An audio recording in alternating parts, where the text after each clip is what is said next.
Yn iawn, wel, croeso i chi gyd i'r trydydd sesiwn rhan hyn o gyfres sydd yn rhan o gynhadledd Hybiki Cymru leni.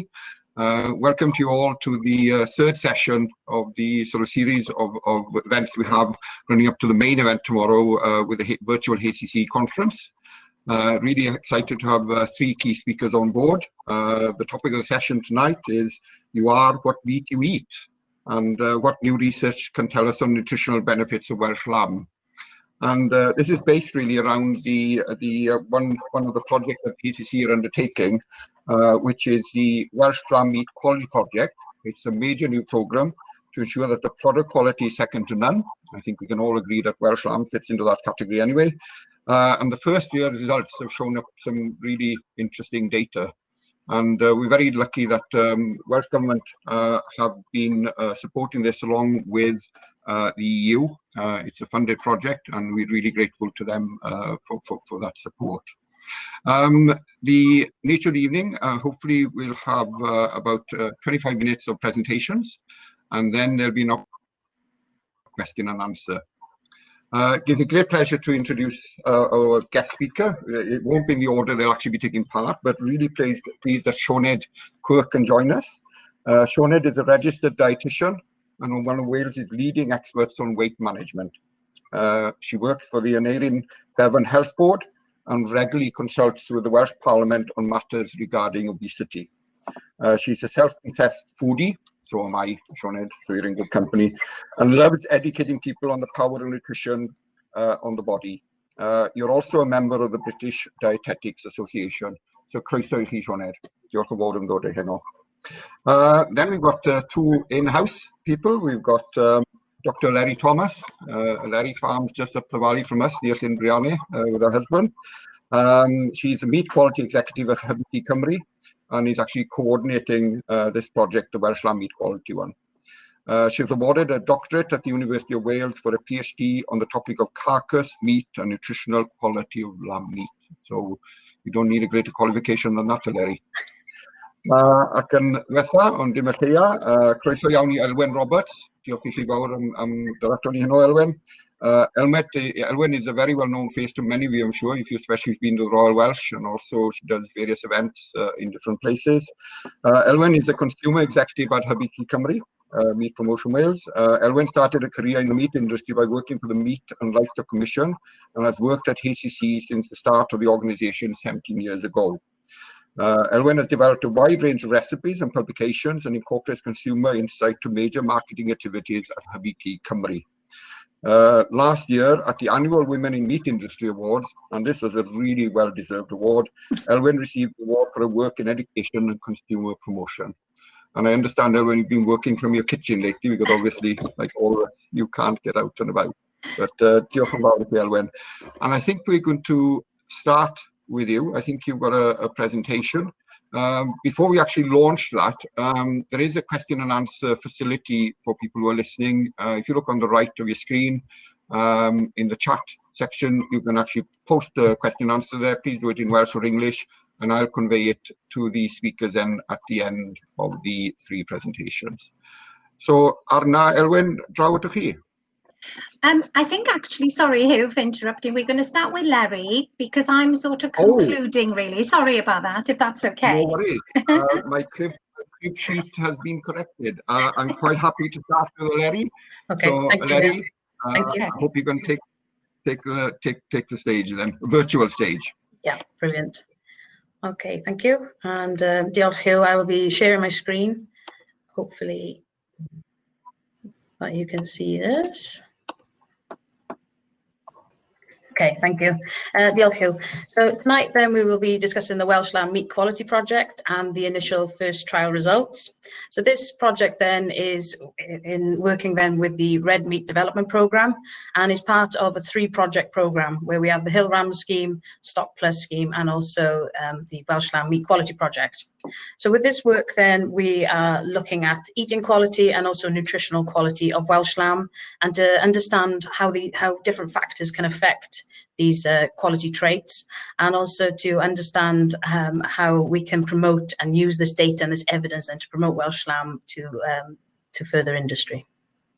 So firstly, let's understand a bit more about the components that are within meat. So we have fats in meat, which are very important. And in the meat, then the fats are used as a physical component of the meat. And within these fats, then you can also get essential fatty acids. Now, these are essential because they cannot be produced by the body. And so therefore, we need to find these fatty acids then from the diet. And these all essential fatty acids are found within red meat, which is fantastic. And these then include omega-3 and omega-6 fats. So when it comes to the amount of fat then that is within the meat, you can get about 8% of fat then in general within meat. But however, we're also interested in the intramuscular fat content then, that part that you cannot necessarily trim off. And that's 2 to 5%. That's only 2 to 5%. And that's the general amount that you would find then within UK lamb. So within these fats, then they're broken down into different groups of fats. We have saturated, monounsaturated fats, and polyunsaturated fats, which Sioned will be linking and describing a bit more of these types of fats. And when it comes to these fats, then we have saturated fats, which if you eat too many of these, then this can have a detrimental effect then on your cholesterol levels. However, we also have monounsaturated fats and polyunsaturated fats, which are beneficial then for our cholesterol levels. And so these are good for our health, and especially those polyunsaturated fats then, which we can also find in fish. So all of these types of fats then are found within lamb and red meat. So these the amount of fat then is also influenced by age. It's also influenced by gender, species, muscle, genotype, and diet. And for these then, it's also interesting to know then that meat is also a high biological value. So it's got a lot of different nutritional value in it. And also then it also has these other micronutrients as well, which include zinc and iron, which we'll be looking into further today. So as part of the Welsh Lamb Meat Quality Project, we wanted to look at different on-farm and processing factors which may influence eating quality and nutritional composition. So for this then, we are looking at breed type, where we looked at hill breed types, crossbred, and also terminal sire breed types. We also looked at meat cut, and this included then the top side, the chump, and the loin. So those 3 different cuts that you can find in the lamb carcass. And also lamb gender, where we're looking at castrate lambs and ram lambs. So for the project then, we took samples then from across Wales, and we wanted to analyse them in terms of eating quality. So we did this via consumer taste panels, and this is where consumers then ate the lamb and then were able to then rate it based on the eating quality. So they rated it then on tenderness, juiciness, flavour, aroma, and overall liking on 10 centimetre scales. And so they received 7 samples, and we also then, from the same cuts as well, looked at the nutritional quality of those cuts, where we looked at fatty acids and minerals as well. So we were interested in the total amount of intramuscular fat in particular, and also those healthy fats, those omega-3 fats.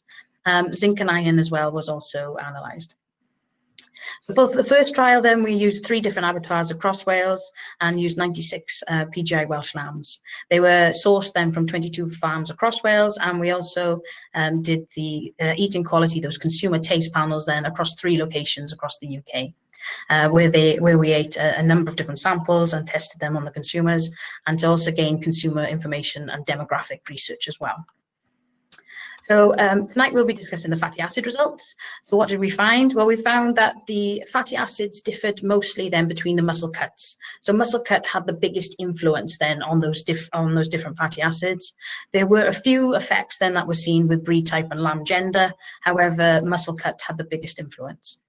When we looked at the other analysis as well, we also recorded a lot of other traits as well, including the diet that the lambs were eating. And we wanted to see how that affected fatty acids, and indeed diet did in fact affect the fatty acids. Conformation then had no effect, so that element of carcass quality, and also fat class did increase. As the fat class increased, so too did the intramuscular fat content and some of the fatty acids as well. When we were looking at the muscle cuts, we were interested in what was going on here. There were significant results that we found. So when it comes to the sum of the fatty acids, they were roughly around the 2 to 2.5% in fat, which is what we'd see and hope to expect. However, we could see then that there were differences in those cuts, with the top side then being the lowest amount of fat. So the top side is found in the leg.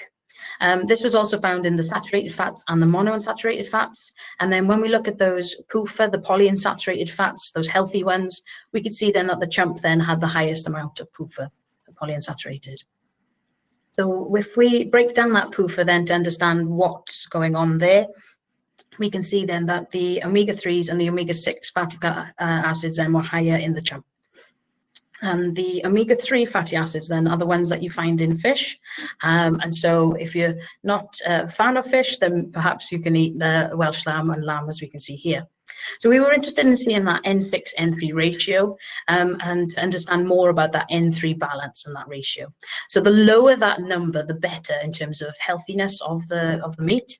And we found then that indeed there was an average of 1.3 then for the ratio of N6, N3 within the samples. So they're very healthy. So when we were looking at these healthy fatty acids, just to help break this down and to help understand, so the omega-3 fatty acids are the ones which are good for us. Ideally, that to be healthy, it's between 2 and 1. Often we find in lamb it's between 4 and 1, and with these Welsh lambs that we studied, then we found that it was 1.3. This ratio then is also affected by other factors such as muscle and gender, and also diet.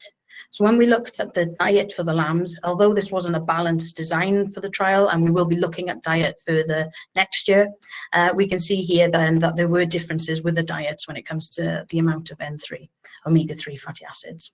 And in particular then, as I mentioned earlier, the lower the number, the better in terms of healthiness. And so the lowest ratio then was from the grass-fed lambs. So grass-fed lambs are indeed healthier for us to eat. When we were looking at the mineral content as well, we found we were looking at iron content, and as you can see, there were significant differences then with the chump, the loin, and the top side. And all lambs within the trial then were considered to be a source of iron. And then it was 30% then were considered to be high in source of iron as well. So that's really interesting, and a first initial look then into the nutritional benefits then of iron in Welsh lamb. When we looked at zinc content as well, we found that all lambs then were a source of zinc, which is great. And then when we wanted to look at where it is a high-in level, it was found then that 63% of the samples then were considered to be a high-in source of zinc as well. So we also wanted to understand if the diet was having an effect on the zinc and iron content, and we could see then that there was a significant difference then in the iron content with the roots and grass in particular. So the roots and grass diet, it was found that there was a higher iron level in those lambs, and to be honest, and with this, as you can see then, the average then was considered to be a high-in source of iron. So that's something that we can look at further now in the next trial. So just to conclude then, so the muscle cut then had the most effect on the fatty acids and the minerals. We found that there were a few effects with gender and breed type. However, muscle cut had the largest influence then on the amount of fat and the minerals in the lamb. We also found that the grass-fed lambs then were healthier in terms of the amount of omega-3, and so will be beneficial for us. All lambs were considered to be a source of iron and zinc, with many considered to be a high-end source of zinc. So these results then, and in conclusion of all these results, then we will be using as further marketing and promotional activities, especially with the consumer taste panels where we'll be going out next year and tasting the lamb. We'll be able to then show what results that we found this year to show that it is a healthy product and to promote that further. So thank you. Oh, diolch yn fawr. Diolch. A huge amount of information in there and all really, really positive for Welsh. And thank you for keeping it's easier for a chair when the speakers keep to time, and I know I've got three very well behaved presenters tonight. They've assured me. But so diolch yn fawr, Eleri. And I'm sure there'll be questions. Please start the questions coming in and we'll ask them at the end. Now, Sioned, I believe we're coming to you next. Now, my family were really happy that I was listening to you here because I do eat copious amounts of meat through the day, you know, during meal times, but apparently my diet in between meals is not that healthy. So I'm apparently going to learn a little bit from listening to you tonight, and hopefully we'll follow some of the advice that you give, okay? Oh, so, great. Sioned, drosto chi, okay? Okay, diolch yn fawr, Hugh. Thank you very much for having me. speak to you today, because it's something that I'm quite passionate about, using our amazing local produce, and lamb is something I've grown up with and I still really enjoy. So I'm hoping you can see my screen. Yeah, awesome. So like I said, my name is Sioned Quirke, and I'm a specialist dietitian. So I'll get straight into it. So the nutritional value of lamb is really impressive. So we've already heard a bit about the omega-3, the different fats, iron and zinc, but I wanted to tell you a bit about why they're important. So we're just going to go through each one and discuss that. So fats, although they're branded as quite evil in the media, they are absolutely necessary in our diet. So both the quality and the quantity is really important. So I think people tend to have kind of a bad view when we talk about the word fats. Actually, some vitamins like vitamin A, D, E and K are fat soluble. Therefore, they are carried in fat and could not be absorbed without that fat. They provide essential fatty acids, like we heard a little bit from Eleri. Around a third of the energy from our diet could come from fat, and the majority of that should be unsaturated. So we're looking a bit about the different types of fat. So it's well known in the evidence base that people tend to not have enough omega-3 in the diet, and that they should try and eat more omega-rich foods, which we've heard, you know, lamb is a really good source of omega-3, especially the grass-fed lamb. So thank you to Eleri for presenting that. So what we use to kind of recommend how much of a nutrient somebody should eat is a daily reference intake. So this one here is based on an adult female. Total fat should be about 70 grams a day, which is about a deck of cards, and saturated fats should only make up about 20%. So the types of fat, two main groups of fat, so saturated and unsaturated.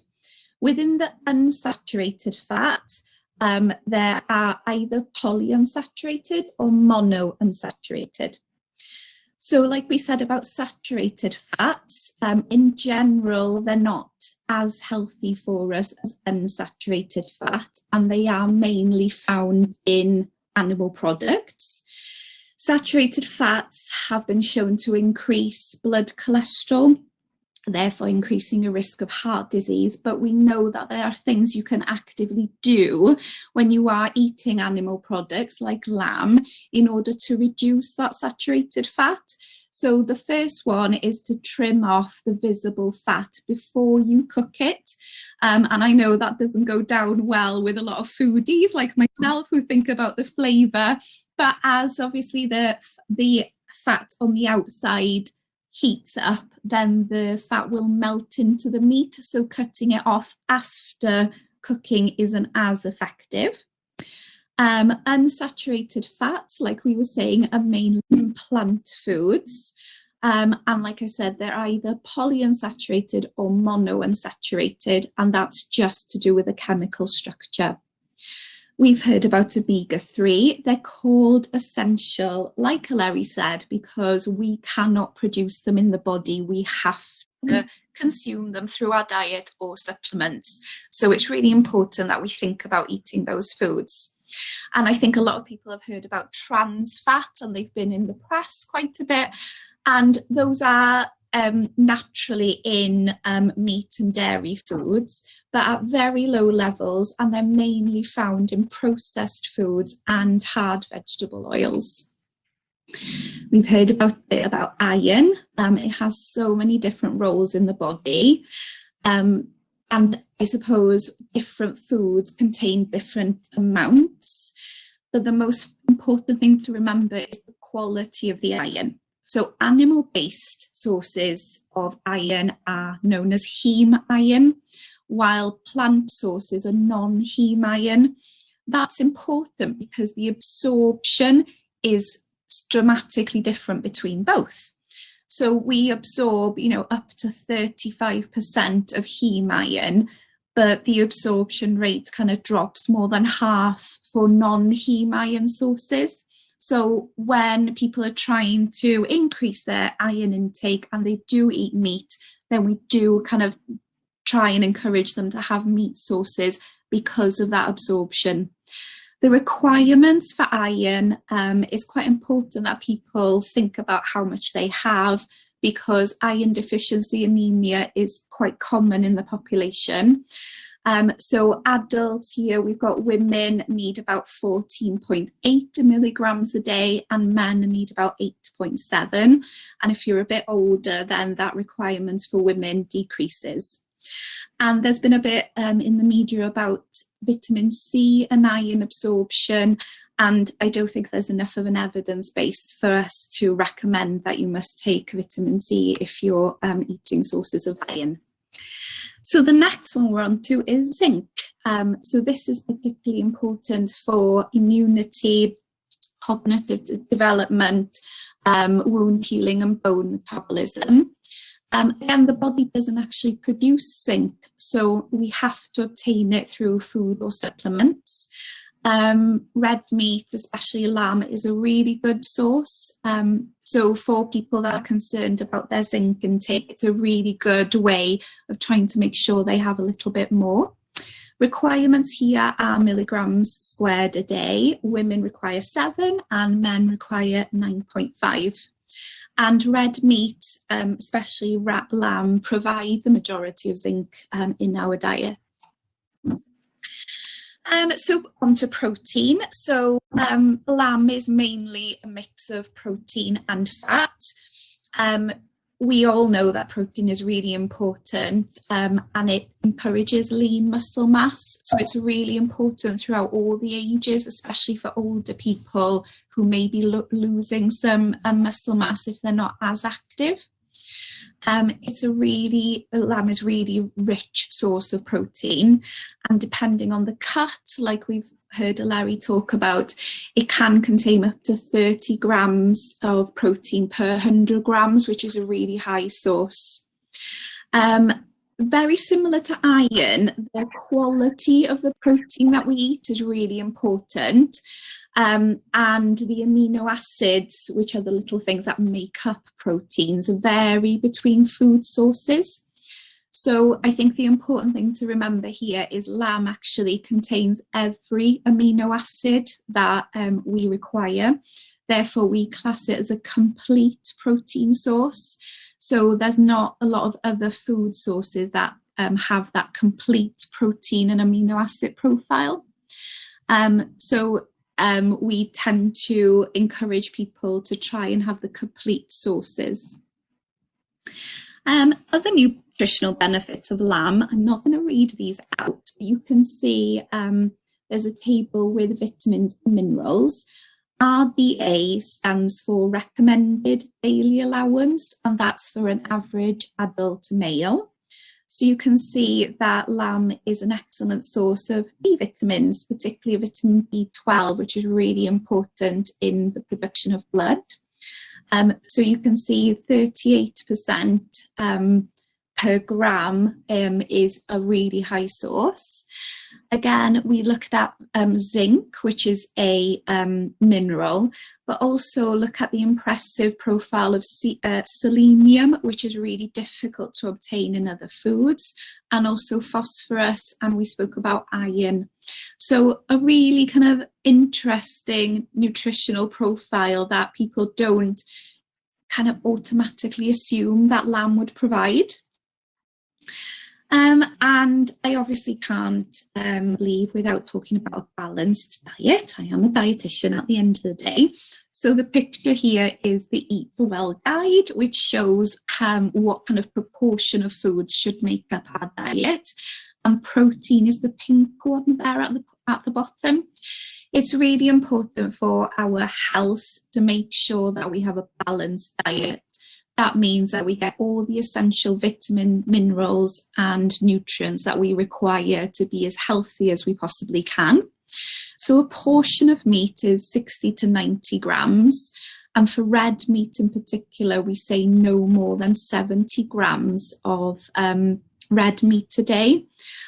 So that's kind of 500 grams over the course of a week. So in conclusion, I think we've spoke that lamb has a range of really beneficial nutrients, a large amount of healthy fat, and high levels of omega-3, which is really beneficial for our health. Really high concentrations of bioavailable, so that's really good quality digestible protein. Lamb can be incorporated into a healthy, balanced diet. No need to worry about that. Not to eat more than 70 grams a day. And like we said, we can reduce the saturated fat if people are concerned about it by trimming off the visible fat before we cook. And also if people are concerned about the carcinogens that can be associated with meat, they just need to cook gently and at a lower heat. So diolch yn fawr, thank you very much, and I'll be taking any questions at the end. Oh, diolch yn fawr, Sioned. Well, if anybody had any doubt about the goodness of lamb, they only had to listen to that presentation. And I'm so pleased that you are an advisor to the Aneirin Bevan Health Board, and that you can actually share that with doctors and the other people who influence our health in Wales. I think, Elwen, draw at chi, fi'n credu bod chi presentation I ddangos I ni. So over to you, Elwen, and we'll let you set it up. All right, diolch yn fawr I chi, Hugh. Just I ategu, I work as part of the marketing team, and a key part of my role is obviously trying to promote, educate people about provenance of Welsh lamb, and also trying to get them to buy, eat and cook it. And then a key part is the educational part about the nutrients it contains. And I think hopefully now I can see some comments down the side, in particular Mike's, very impressed with the presentation. But also what you're going to see now is this mini video clip we put together, which really reinforces what we've just heard from both Eleri and Sioned. We concentrate in these videos on the lamb and in the zinc and iron content of it to prove its nutrient dense. And you'll hear about that. And what we're doing is comparing it to other foods and how much you'd have to eat to actually get that amount of iron. So I'm going to put on mute because we're going to play this video now. Okay. Elwen dwi, a croeso yma I fy nghegin. Welcome. Wel heddiw, dwi ddim yn mynd I wneud arddangosfa coginio fel dwi wedi bod yn wneud o fy nghegin, ond mae gynnau arddangosfa gweladwy iawn online y fan hyn fel ydych chi'n gweld. In front of me, I've got a visual representation of some of the properties that we find in lamb. Now, we know that red meat, in particular lamb and beef, are nutrients dense. And what we mean by that is that they're packed with very many of the essential vitamins and minerals and macronutrients that our bodies need. And that means that we don't have to eat a lot of them in order to get that goodness and that nutrition from the lamb and from the beef. Now, what I'm going to do today is actually look at the iron and zinc content of lamb and compare that to lots of other different foods. And then we'll actually look at the fat content of the lamb.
Okay, so hopefully that little video just helps really, just to put it in perspective, doesn't it, what we've heard here. So back to you, Hugh. Oh, diolch yn fawr, Elwen. Right, we've got a few questions that have come in. I'll try and share these out to the right people. We've got one from Eunice Carter. I think this is one for you, Eleri. I don't know if you can actually see the question yourself. It's, did you measure total N3 and N6 PUFAs only, or did you measure CLAs individually in the meat cuts? The N3-N6 ratio is very encouraging. Now, I won't pretend to know what all that means, but hopefully, Eleri, you'll be able to explain and answer the question. Yeah, no, that's fine, Hugh. So, You're on yes, mute, I think, fatty Eleri. acids were... Am I on mute now? Can you hear me? No, we can hear you clearly now. Okay. Yes. Yeah, so we analysed the fatty acids individually. So we've got the individual fatty acids, which was really important because we wanted to know, especially those alpha-linolenic acids and the ones which are particularly healthy. So we've done that individually, and yeah, we were very pleased with the N6, N3 ratio. So yeah, great to see those omega-3s coming through from the grass diet all the way through to the meat, which is fantastic, and a great news story for Welsh Lamb. Of course. Good, thank you.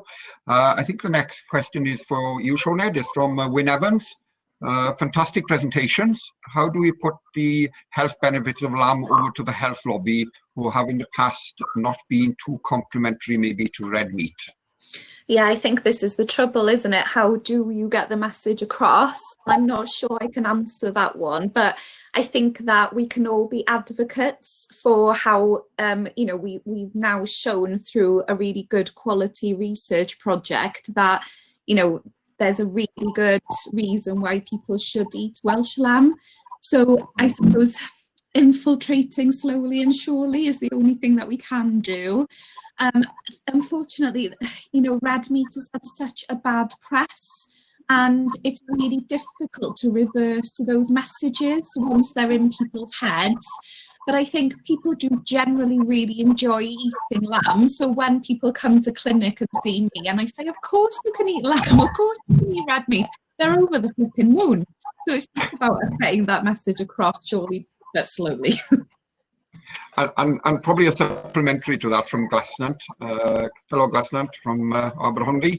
How many doctors do you lecture so that they can pass on the advantages of eating lamb in a patient with a poor diet? I like that, lecture. That's a very strong word. So how do you convey that across the doctors? Well, me personally, I will lecture to anybody that listens about nutrition and what I feel people need to know. But unfortunately, as you know, I'm a spokesperson for the British Dietetic Association. Doctors, even in university, don't get taught about nutrition. So one of the big battles that, you know, we as dietitians and nutritionists battle with is that, unfortunately, the majority of healthcare professionals take their information from the media, like the general public. Yeah.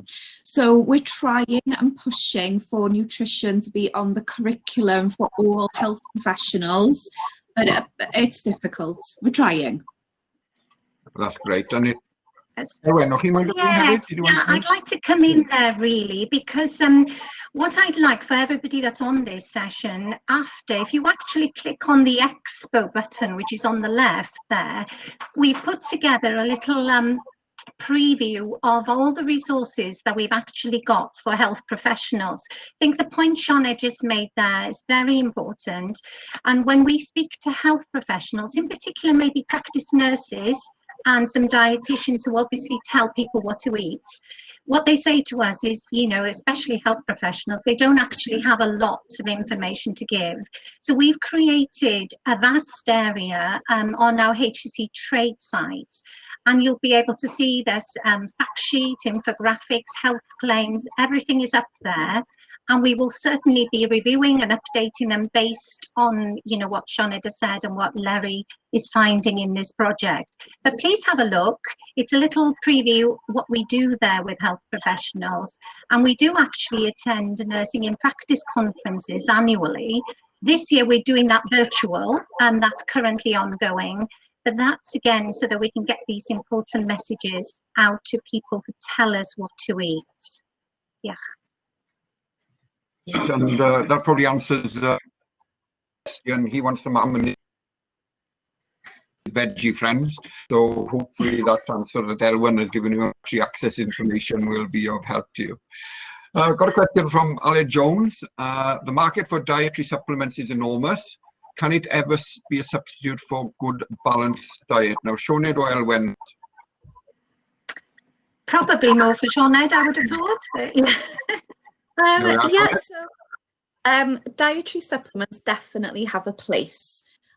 For somebody who is, healthy, eats a normal balanced diet, then they are just not required, except for vitamin D, as the new guidelines have shown that we just don't have enough.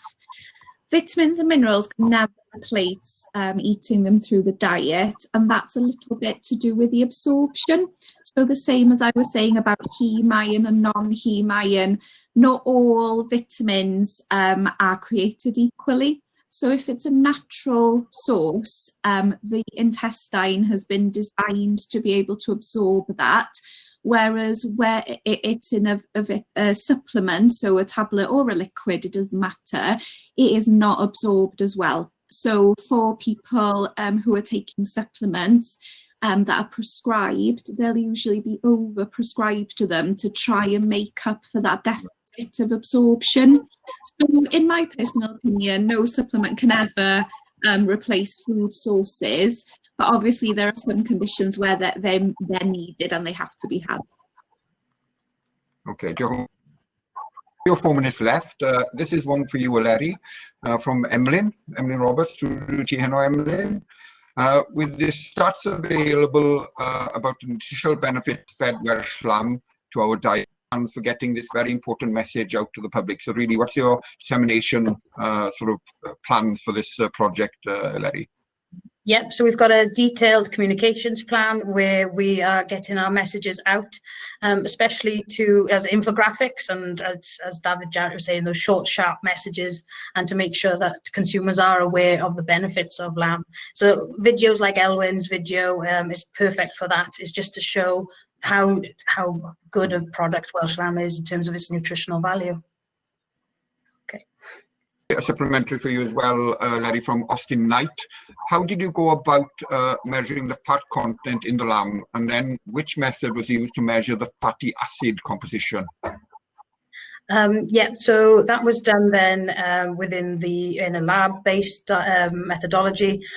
We've got details on that I can send you. It's quite complicated, but basically we were looking at the intramuscular fat content in particular and those individual fatty acids. And okay, I'll send you. No trouble. Good. And Austin says, yes, please. So he loves that. And just an observation here from David Jarrett, my David. He's just saying how significant these points are, and to get these across to the public is really important in sharp messages and get that communication right. I think that I'm coming to the end of the questions there. I can't see any more, and I think we're dead on time as well. 18:39. I said we finished around 20 to 7. I'd like to thank Eleri, Sioned and Elwen. Diolch yn fawr I chi'ch tri am gyfrannu heno. Thank you so much for contributing tonight and keeping to time, making my job as a chairman very, very easy. Hoffem diolch I Lori ac Owen hefyd. I'd like to thank Lori and Owen in the background. They're keeping the technology going correctly and also making sure that we were briefed for tonight. The next session will be on at 7 o'clock. It'll be chaired with my very good friend, Mr. John Davis. And it'll be a session on a healthy and sustainable future, flock and herd health as a cornerstone of the industry. So a really important session coming up in quarter of an hour, 20 minutes. So go and have a cup of tea, have a bit of Welsh lamb if you've got some ready to eat before you go into that session. And don't forget tomorrow as well, we've got main sessions really starting at 3 o'clock. That'll be our chairman, Kevin Roberts, and the Agri Minister, Leslie Griffiths, at 3 p.m, and then a board Q&A at 3:30, where as board members will be set up to answer all your questions and to be held accountable. So gyda na, diolch yn fawr I chi gyd. Thank you very much and a good evening. Yeah. Yeah.